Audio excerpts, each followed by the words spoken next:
La expansión de la propiedad intelectual en el capitalismo informacional.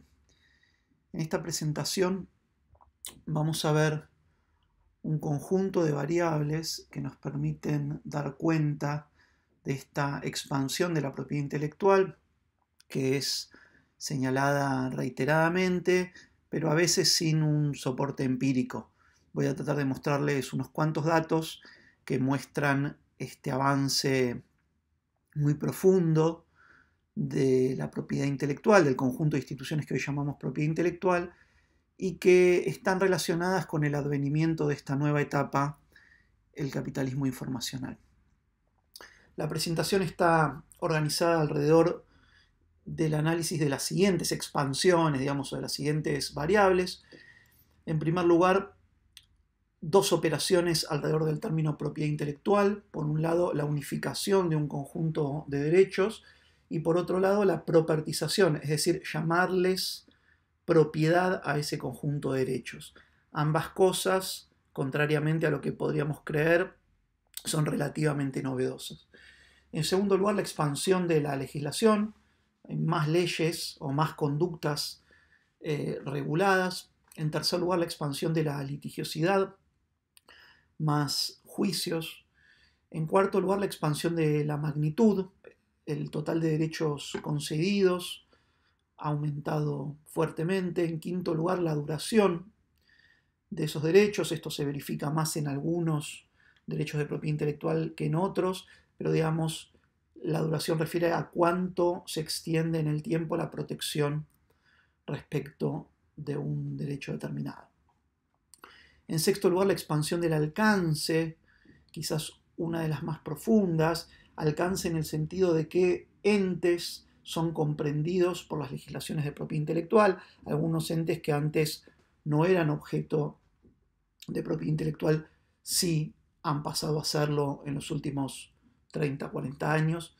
Y finalmente la expansión de la jurisdicción, es decir, del alcance geográfico mediante el ADPIC o TRIPS, por su sigla en inglés, un tratado que ha extendido a nivel prácticamente mundial los estándares de propiedad intelectual consagrados en las expansiones previas.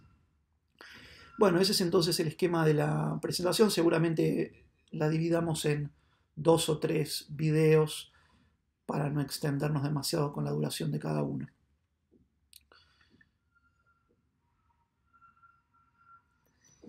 Entonces, en relación a lo que vimos en clases anteriores, podemos señalar que la masificación de los bienes informacionales, estos hechos de información digital, en los últimos 40 años, pero quizás un poco más, desde digamos los años 70, 80, ha sido el principal camino, perdón, el principal factor, la principal causa que ha llevado a una respuesta path dependence, a una respuesta dependiente del sendero de las regulaciones capitalistas, que fue la redefinición del rol de la propiedad intelectual y su profunda modificación, su dramática expansión en términos semánticos, institucionales, legislación, litigiosidad, magnitud, duración, alcance y jurisdicción. Es decir, frente a la dificultad para apropiarse de los bienes informacionales que pueden copiarse con costos cercanos a cero y que podían ser replicados por actores que no hubieran pagado por ellos, es decir, frente a la amenaza de, entre comillas, la piratería de los bienes informacionales o distintas formas de copia que no implicaran pagar por ellos, el mecanismo dependiente del sendero que se venía siguiendo, es decir, tratando de aplicarle recetas del capitalismo industrial a esta nueva situación, consiste en elevar los estándares de propiedad intelectual, en elevar los cercos, si quieren. Como parecería que más gente puede traspasar esos cercos de la propiedad, lo que se hace es elevar esos cercos. Luego van a ir apareciendo otras alternativas, pero en principio esta es la que surge en continuidad con la tradición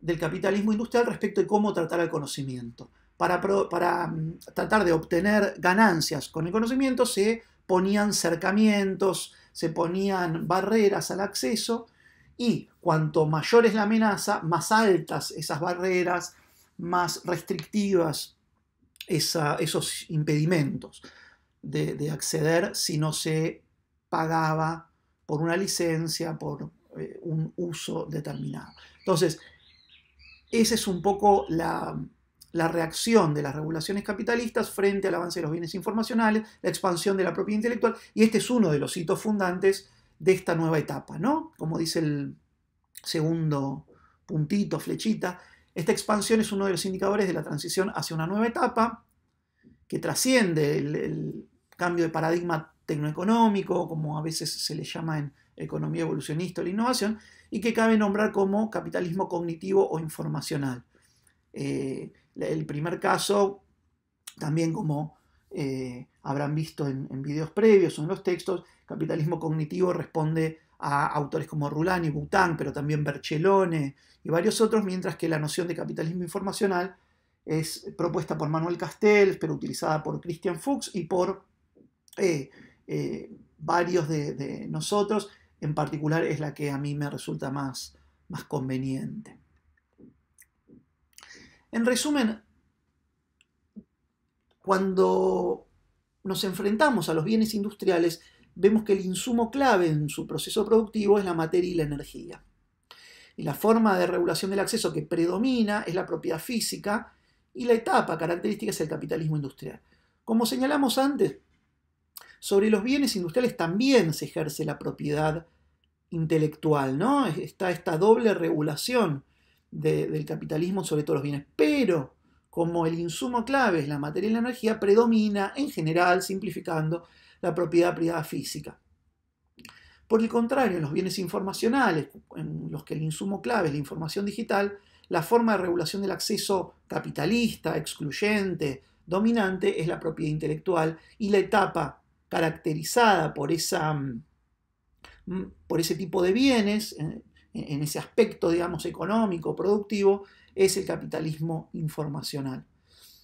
Este es un resumen muy simple e impreciso, pero puede ser útil a los fines de hacer un contraste. Entonces, llegamos a la pregunta central de esta presentación, que es: ¿qué elementos empíricos hay para afirmar la redefinición y expansión de la propiedad intelectual?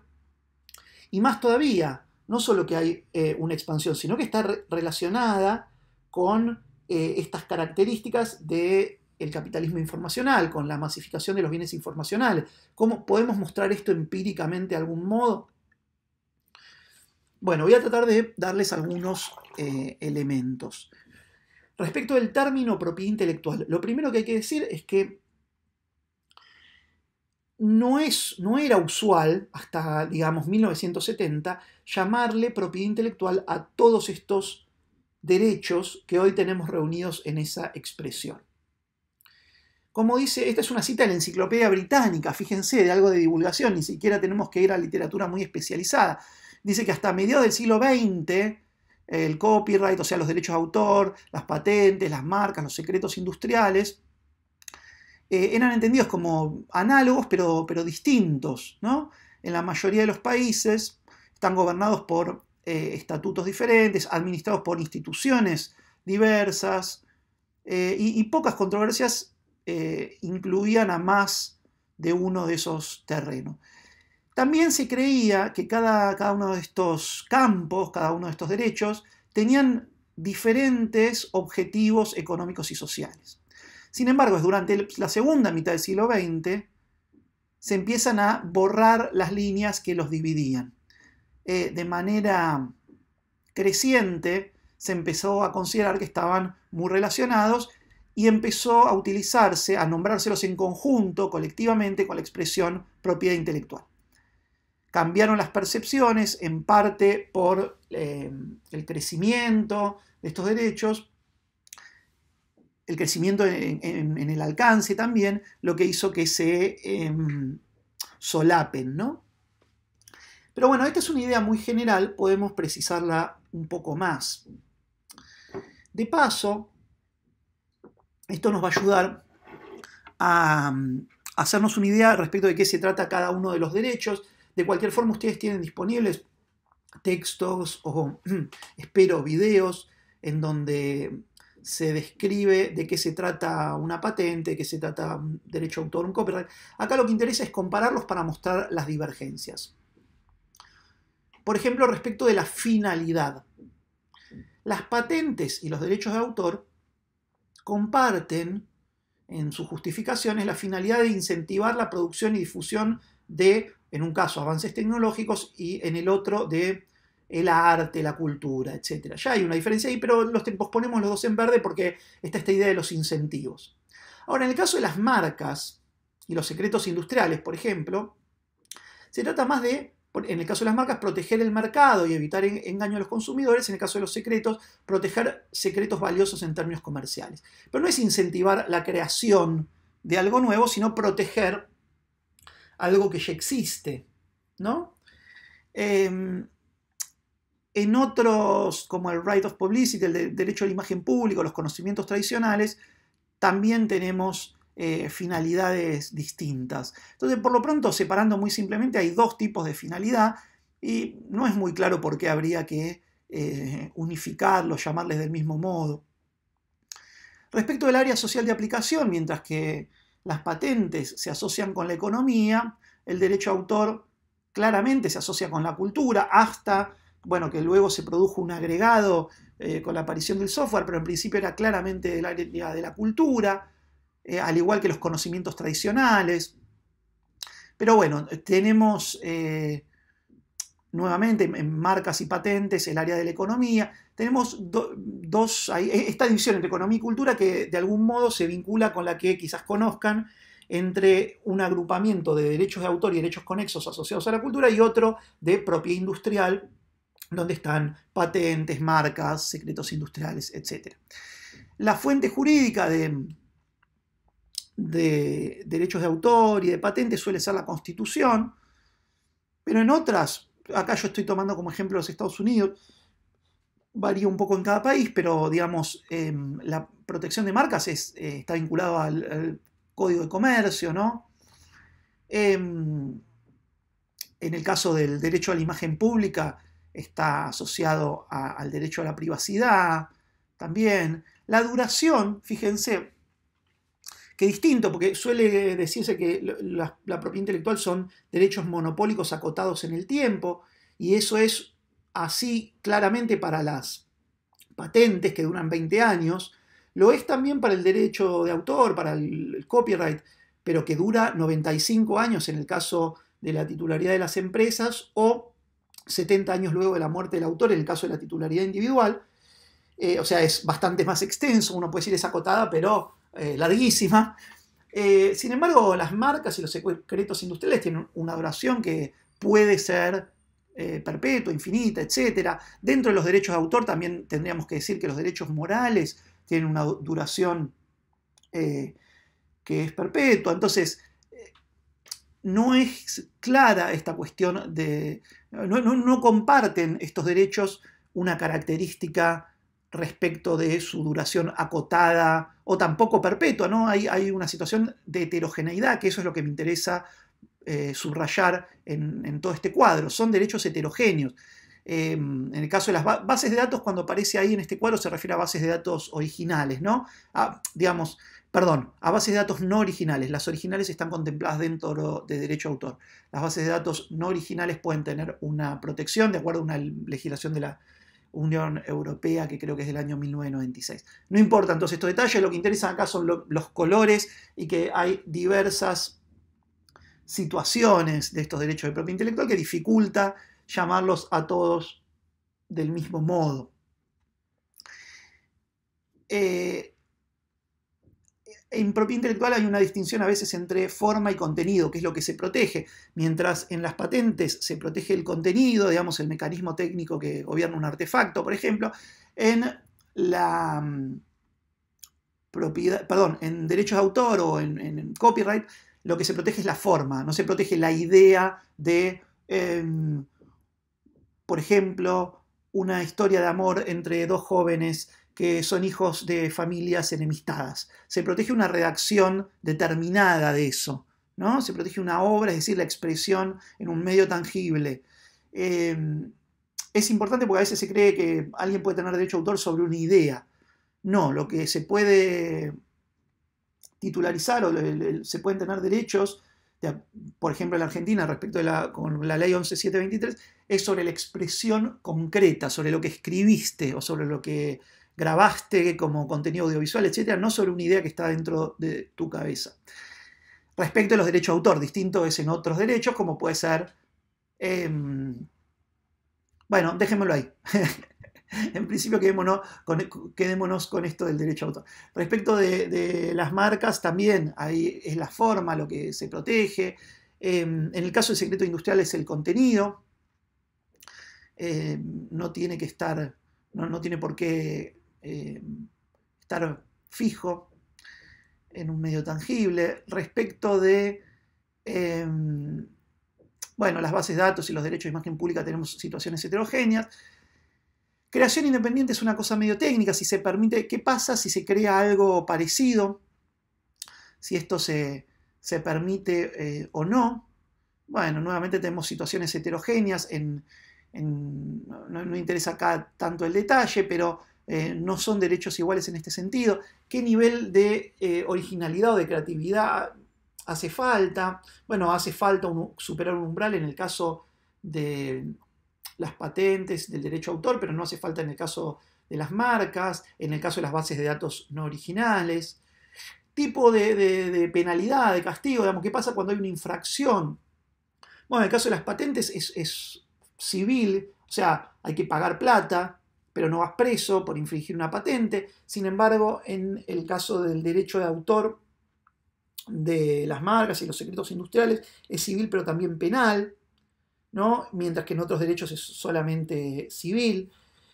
Y respecto a las teorías que legitiman la existencia de estos derechos, bueno, podemos verlo en un video específico, posiblemente haya un video específico que discute esto con más profundidad, pero por lo pronto una separación simple es que patentes, marcas y derechos de autor se basan principalmente en una teoría utilitarista, que se asocia a dar incentivos para crear conocimientos novedosos, pero hay otras que están basadas en parte en los derechos de autor y, no sé, el derecho a la imagen pública o los conocimientos tradicionales, están basadas en algunas teorías que protegen los derechos morales, ¿no? Derechos morales que no pueden ser alienados y donde no se trata solo de una transacción económica o de qué le conviene a la sociedad, sino de aspectos éticos, de aspectos que tienen que ver con lo correcto y lo incorrecto más que con aquello que contribuye a un crecimiento económico supuestamente o no. Entonces, nuevamente creo que acá se termina el cuadro, ¿sí? Pero lo que me interesa que nos quede como imagen es la heterogeneidad que tienen estos derechos. Ante esta heterogeneidad aparece la expresión de la pregunta, de por qué habría que unificar a todos estos derechos bajo un mismo paraguas, que es el de la expresión propiedad intelectual. Ahora, lo que quiero mostrarles es que más allá de cuál sea la causa, que quizás la discutamos ahora en un ratito, qué ocurrió esa unificación, ¿no? Quiero darles algunos elementos empíricos para mostrar de manera un poquito más detallada esto que aparecía en la cita de la Enciclopedia Británica, que primero no se utilizaba esta expresión para aunar derechos heterogéneos y que ahora, en los últimos 30, 40 y pico de años, sí ocurre de este modo. Y les voy a mostrar algunos indicadores. Respecto de las publicaciones científicas, fíjense que cuando uno compara, y esto está puesto en base 100 para que sean comparables las curvas, si comparamos usos de copyright o patentes, es decir, los principales derechos por separado respecto de la expresión propiedad intelectual, teníamos que se utilizaban mucho más copyright o patentes, que propiedad intelectual casi no se usaba, hasta que en la década del 70 comienza un ascenso muy empinado del uso de la expresión propiedad intelectual. Por supuesto que crecen también copyright y patentes, pero crecen menos en términos relativos que el uso de la expresión propiedad intelectual que se manifiesta con mucha fuerza. Cuando vemos ya no en las publicaciones científicas, sino en la prensa escrita, el indicador que usé acá es el New York Times, la cantidad de menciones de propiedad intelectual y de patente, creo que usé solo patente acá sí, y tenemos algo parecido, muy, muy coincidente con lo que veíamos en la literatura científica, es decir, hasta la década del 70 los usos de propiedad intelectual eran menos relativamente que los de patente. A partir de esa década el uso de la expresión propiedad intelectual aumenta fuerte, mientras que los de la expresión patentes en términos relativos se mantienen casi, o sea, suben un poco, pero crecen muchísimo menos que los de la expresión propiedad intelectual. En los fallos judiciales, un tercer indicador, qué cantidad de veces en los fallos judiciales se utilizaba la expresión propiedad intelectual. Era tendiente a cero hasta la década del 70 y a partir de ahí crece de vuelta de forma muy dramática. Ahora, empecemos con una cuestión un poco más, a hilar un poquito más fino metodológicamente. Uno podría decir, bueno, pero ese giro semántico, ¿no se debe simplemente a que hubo más casos de propiedad intelectual en los últimos años? ¿No? Uno puede decir, bueno, están usando más la expresión propiedad intelectual porque hay muchos más casos de patentes, hay muchos más casos de marcas, hay muchos más casos de copyright. Entonces, la relación entre el uso de la expresión propiedad intelectual y el de copyright se mantendría más o menos constante, o el de patentes se mantendría más o menos constante, solo que al crecer un montón los casos, crece el uso de la expresión. Al crecer un montón los casos de patentes, al crecer un montón los casos de copyright, crecería el uso de la expresión propiedad intelectual. ¿No es eso lo que ocurre? Bueno, vemos que no. Vemos que en este gráfico tenemos el porcentaje de los casos de patentes, copyright y marcas en los que aparece la expresión propiedad intelectual. Es decir, tenemos el uso de propiedad intelectual como porcentaje en los casos de esos derechos que quedan comprendidos en la expresión propiedad intelectual, de algunos de esos derechos para hacerlo operacional. Mientras que en los casos de patentes, copyright y marcas de la década del 40 se usaba solo en el 0,30 de ellos la expresión propiedad intelectual, eso aumentó al 38% en los años 90 y principios del siglo XXI. Pero fíjense que el crecimiento es el mismo y ese crecimiento entonces está asociado a un uso mayor de la expresión propiedad intelectual o, para decirlo con el término más correcto, a una unificación, esta unificación semántica, ¿no? Este gráfico también nos aporta mucha información respecto de esta unificación semántica. El otro elemento fuerte es el de la propertización, porque uno podría decir, se reúnen los distintos derechos en una expresión, pero esa expresión podría ser activos intangibles, casos de, no sé, conocimiento, pero no se trata de eso, sino de que se llama propiedad intelectual. Aparece el término propiedad, que es muy significativo. Entonces, fíjense que acá tenemos la cantidad de usos del término propiedad, como intelectual, propiedad artística, industrial o literaria en casos de patentes, trademarks, o sea, marcas, y copyrights o derecho de autor de las Cortes Federales de los Estados Unidos. Bueno, observamos la misma curva, o sea, que no es solo propiedad intelectual lo que aparece, sino que el parte del acento está puesto en la expresión propiedad, que también crece, con sus usos de industrial, de propiedad literaria, etc. Aparece esta idea de creciente de propertizar a estos derechos intelectuales. Uno podría, la objeción que aparecía acá, bueno, esto no se debe a que hay más registros o que hay más juicios. Entonces acá tienen una comparación en términos relativos de la cantidad siempre en base 100, ¿no? Para que sean comparables, de usos de la expresión propiedad, de la cantidad de patentes otorgadas y la cantidad de copias registrados. Y vemos nuevamente que a partir de los 70 empieza a crecer un poco y que en los 80 y en los 90 hay una diferencia muy fuerte que demuestra cómo la expresión propiedad ha ido ganando lugar aún en comparación con la cantidad de patentes otorgadas que ha crecido y con la cantidad de copyright registrados que han crecido.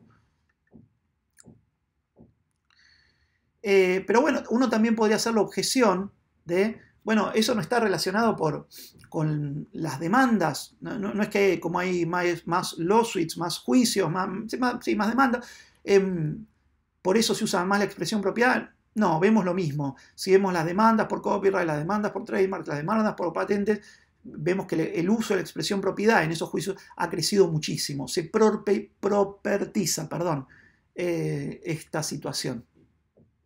Y les doy algunos ejemplos cualitativos. Primero una cita de Richard Stallman que señala esto. Richard Stallman, el creador de la Free Software Foundation y uno de los más activos en el desarrollo del software libre. Y dice algo así como, el término propiedad tiene un sesgo que no es difícil de ver.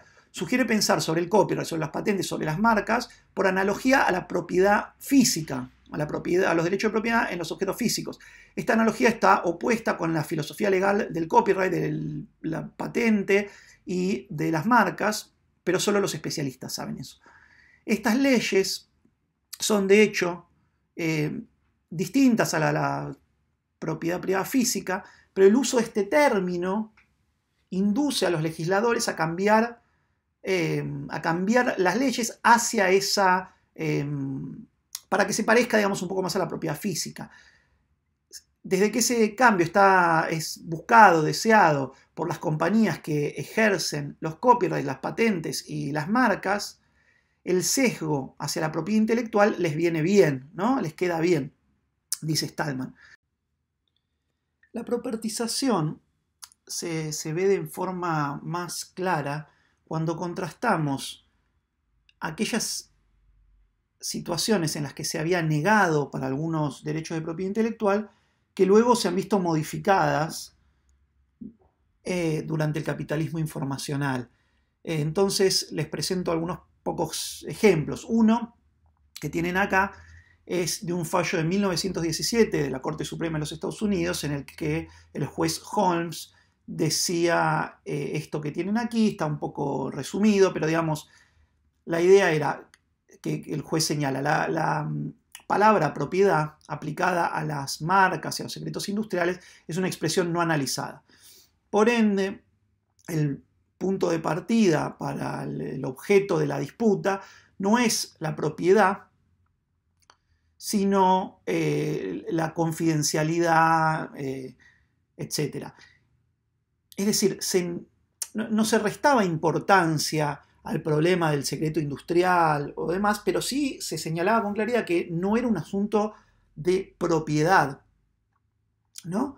Sin embargo, en 1984, en el fallo entre Ruckelshaus y Monsanto, la Corte Suprema cambia esta línea y considera que los datos enviados a una agencia gubernamental constituyen propiedad de acuerdo con la quinta enmienda. Entonces, aparece esta propertización, por ejemplo, en esta esfera. Algunos ejemplos más de cómo, fíjense los años en la columna de la derecha, en los años fines de los 70, comienzos de los 80, les puse algunos pocos ejemplos, hay muchos más, y estos son solo de los Estados Unidos, en los que se propertiza, ¿no? Se le empieza a llamar propiedad a los derechos de marcas, de imagen pública, patentes, copyright. En el primero, las marcas, dice, las marcas es por naturaleza un derecho de propiedad, ¿no? Una frase distinta a lo que se venía pensando antes. En el segundo, un ejemplo de derecho a la imagen pública, no hay duda de que Elvis Presley asignó al licenciatario derechos de propiedad válidos. Ahí tenemos nuevamente la expresión propiedad. Más abajo, la identificación de derechos exclusivos pertenecientes al licenciatario, al licenciatario, como derechos de propiedad transferibles, lleva a la conclusión de que el derecho sobrevive a la muerte de Elvis Presley. Lo que interesa acá nuevamente es la palabra propiedad. En el caso de las patentes, el derecho a patentes no es nada más que el derecho a excluir a otros, la misma definición de propiedad. Fíjense nuevamente, las patentes no tendían a considerarse propiedad, este fallo pone esa palabra. En los copyrights, un interés en un copyright es un derecho de propiedad protegido por el debido proceso y la compensación justa de acuerdo a las cláusulas de la Constitución. Entonces, nuevamente ahora respecto al copyright se utiliza la expresión propiedad. Y respecto a los secretos industriales, este caso que ya vimos consideró que los datos enviados a una agencia gubernamental eran propiedad de acuerdo a la quinta enmienda de la Constitución. Tenemos entonces algunos pocos ejemplos respecto de derechos de lo que hoy se llama propiedad intelectual divergentes, agrupados bajo la expresión propiedad. Junto con esta unificación semántica y con la propertización, tenemos algo que vamos a terminar de comprender al final de esta presentación, en el punto 6, con la expansión geográfica, que tiene un correlato institucional, pero podemos irlo anunciando. Digamos que parte de la unificación se vincula con que haya instituciones que reúnen la administración de los distintos derechos de propiedad intelectual. Entonces, haciendo esta distinción entre capitalismo industrial e informacional, tenemos que en el capitalismo industrial, en términos semánticos, teníamos una división entre, ahí dice patentes, pero podríamos hablar de propiedad industrial, si quieren, de un lado, consagrada en el Tratado de París en 1893 y que materialmente se vinculaba con bienes económicos, mientras que desde el punto de vista de los derechos de autor teníamos a la unificación del Tratado de Berna, que se ocupaba de lo que a veces se llama bienes culturales. Entonces tenemos esta dicotomía, ¿no?, entre el mundo de lo económico y de lo cultural, una dicotomía que, por cierto, tal vez vimos esto o hayan visto ustedes en alguna presentación sobre una caracterización del capitalismo industrial y del capitalismo, sí, incluso del capitalismo mercantil. Podemos ver que al capitalismo industrial se lo caracteriza en buena medida por esta dicotomización de las esferas económica y cultural. Si no lo vieron, les recomiendo que busquen algún video sobre esto, me parece que es un punto útil. Por el contrario, en el capitalismo informacional tenemos una unificación. A través de los bienes informacionales, fíjense que un bien informacional puede ser un software, es decir, un bien más bien económico, o un producto audiovisual, es decir, un bien más bien cultural. La información digital disuelve un poco esta frontera, esta dicotomía entre economía y cultura, y eso es lo que materialmente está en el fondo y en última instancia, les propongo que pensemos como hipótesis, ayudándonos a entender la unificación semántica, por un lado, donde pasamos de patentes o propiedad industrial y derecho de autor hacia la expresión unificadora propiedad intelectual, mientras que en términos institucionales esto se cristaliza en dos instituciones, en dos organizaciones específicas. Por un lado, la aparición de la OMPI, la Organización Mundial de la Propiedad Intelectual, en el año 1967, WIPO por su sigla en inglés, y de manera mucho más importante, con muchas más consecuencias,